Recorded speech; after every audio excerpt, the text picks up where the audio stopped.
والله ما انا خايف عرفتكم بلي هذه كنا نشوف دول حكومه شرينا ممنوع هنايا المواطنين كاري في اريحيه، انت كي تجي هكذا تجي هنا انت كي تريح له هنايا وتوقف له هنايا تقول واحد سهل لك ولا ممنوع كاع تريح هنا ممنوع انا فاهم فيه ممنوع واني لو خصنا من العباد ما كانوا مخالفين راهم اللي كيجروا مزايا يعرفوا قلنا في كي تحت في قاع الصور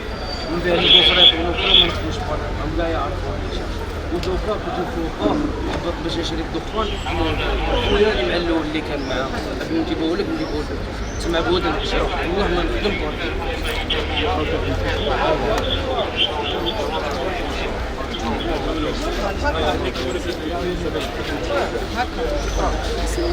روح هكا يا باشا